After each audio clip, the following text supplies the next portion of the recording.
Hello dear children, welcome to the part 2 video for the lesson Electricity and Circuits. Let's take a look at what we're going to learn in this video. In this video we will be learning about the working and the parts of an electric bulb, the working of a dry cell, the working of an electric torch, the applications of conductors and insulators, safe practices when dealing with electricity.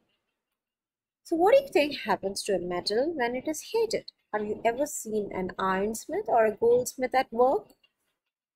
When a metal is heated, it starts glowing. It starts emitting light.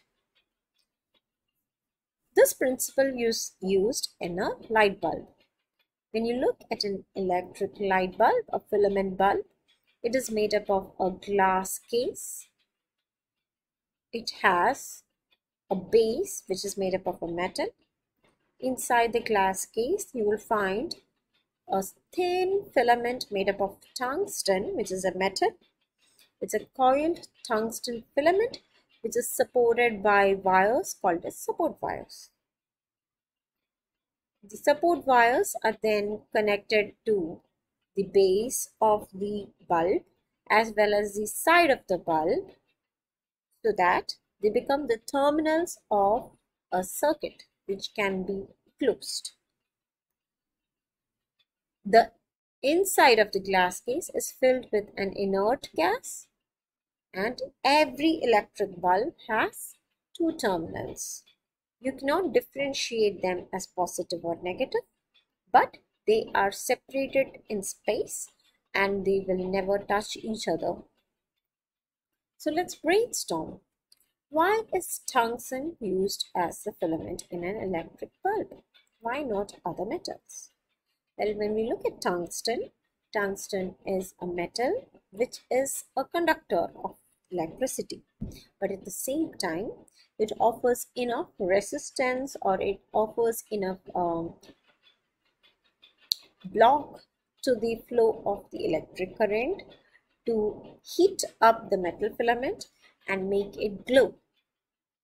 Also, the melting point of tungsten, that is the temperature at which it would change to its liquid phase and therefore break, is actually pretty high. So, for these reasons, tungsten is preferred in an electric bulb. And this usage of tungsten in the electric filament bulb by Thomas Edison is what made his model so successful. Then comes the next question. Why is the inside of the glass case filled with an inert gas? An inert gas means a non-reactive gas which does not contain any substance, any elements that would react with the metal. As you can guess, when the circuit is closed, the tungsten filament heats up and starts glowing. At that time, if there are gases like oxygen which are very reactive present inside the glass case, it would react with the metal, causing it to corrode or break down quite easily. Therefore, using an inert gas inside the glass case greatly increases the life of the electric bulb. So then what can you say about the conductivity of tungsten, say as compared to the conductivity of copper?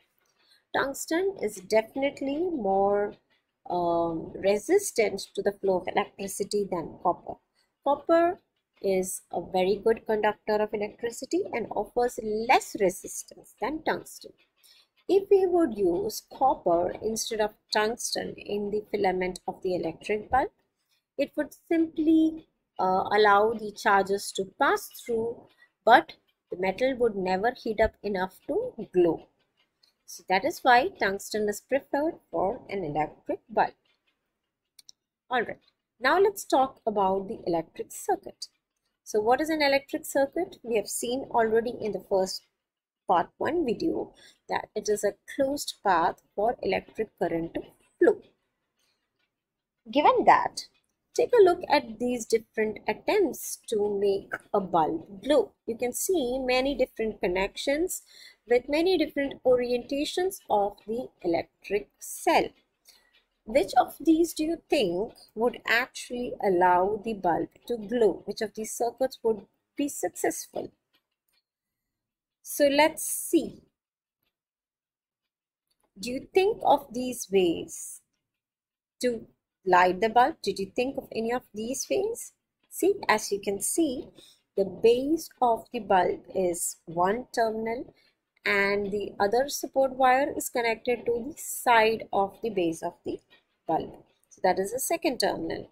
So if any of these terminals are in contact with one end of the electric cell and the other end is connected to the second opposite end of the opposite terminal of the electric cell using a wire, the bulb will glow. So here we are using the second terminal of the bulb to be in contact with the positive terminal of the electric cell. I'm using a conducting wire to connect between the negative terminal of the electric cell and the terminal at the base of the bulb. Same thing, but using the negative terminal is done in the next two attempts. So these are the different successful attempts at lighting the light bulb. So what is an electric cell then? It is a closed path for electric current to flow. And these are the different attempts that would turn out successful. If you look at attempt B, you can see that the bulb is connected only to one terminal of the electric cell. So it is not a closed circuit and the bulb does not glow. Similar is the case with attempt D, where the conducting wire is not connected to the electric cell at all. So that there is no way that would work either. Attempt E shows that both the terminals of the electric cell are connected using the conducting wire, whereas the bulb is not in contact with any of these things, but only separately in contact with the positive terminal of the electric cell. This kind of a circuit also will not work. At the same time, it is also very dangerous to connect both terminals of a battery using a conducting wire because it causes the cell to really heat up and even burst. So what do electric cells do? Electric cells come in different shapes and sizes and powers. So what do? They convert chemical energy to electrical energy. They contain certain chemicals which store chemical energy. That is, they have potential chemical energy which can be connected or converted into electrical energy. So when we look at an electric cell, they contain chemical substances inside them. Each electric cell has two particular characteristics, that is a positive terminal and a negative terminal. Positive terminal is defined by the metal cap, which is actually connected to a carbon rod, which is very good conductor of electricity inside. And the negative terminal is actually the base that is made of zinc. It is a zinc case. The outer covering is of non-conducting material, but the base is made up of zinc and it is the negative terminal of the electric cell. What do we call a battery then? A battery is nothing but two or more electric cells arranged in series, arranged in a combination like this. As you know, when we load batteries into a device, any sort of device which require multiple cells, we arrange them in such a way that the positive terminal or the negative terminal is in contact with the opposite terminal of the second cell. So that is the right way to connect it. Now let's talk about a fuse. Earlier, if you remember, we had discussed about the hazard of connecting the positive and negative terminals of a battery directly without any device in between. This, I said, is a dangerous situation. What happens is that the cell would heat up and it could even explode. So whenever there is an upsurge in the electric current which flows in through the station into our homes and devices, there is a chance that our device could get spoiled or it could get burned or there could even be a short circuit because of which there could be a fire. To avoid these kinds of undesired situations, we use a fuse which is connected to each and every single electrical device that we use. What does a fuse do?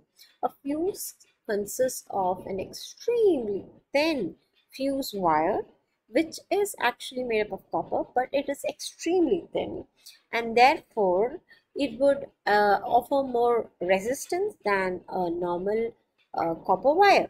And if there is an upsurge in the electricity, if there is an increase in the voltage or power, suddenly the power will not flow through the fuse wire and get into the device, but rather it would heat up the fuse wire just enough for it to reach its melting point and break off the circuit.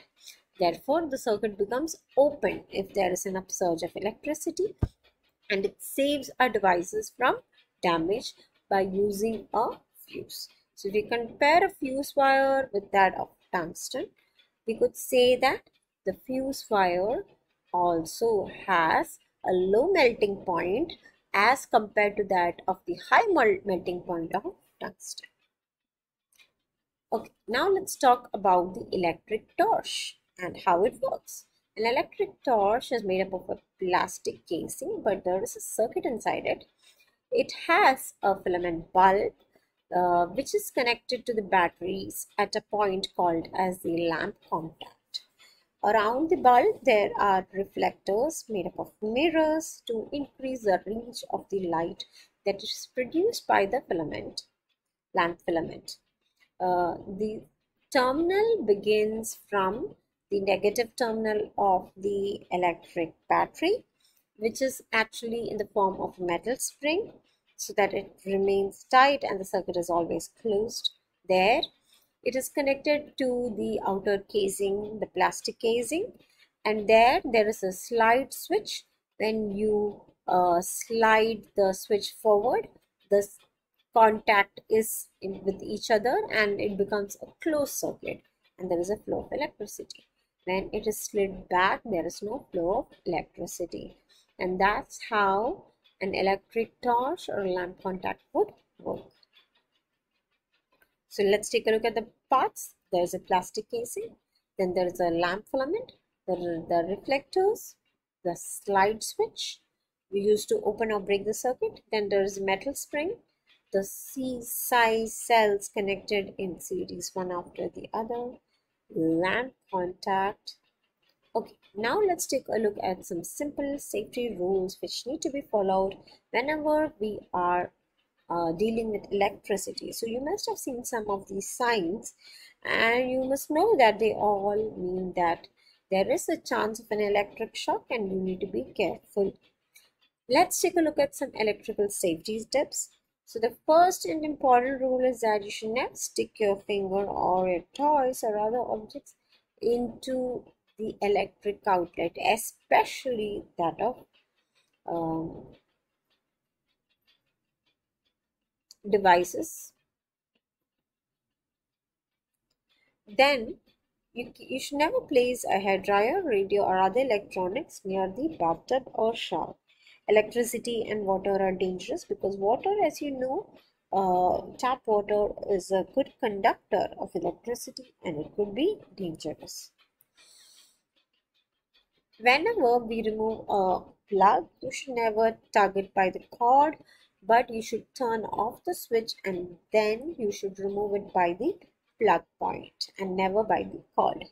Similarly, you should keep away your devices from all sorts of eatables and drinks, so there is no risk of these spilling onto your device and messing it up. And also, you should be careful never to go near any of these power lines because they can be extremely hazardous and you could get into real problems if you come into contact. So let's take a recap. We have seen the parts and working of an electric filament bulb, the parts and working of an electric cell, and that of an electric torch, and we entered the lesson with taking a view on some electrical safety tips. So I wish you all good luck and happy learning. See you in the next video. Bye bye.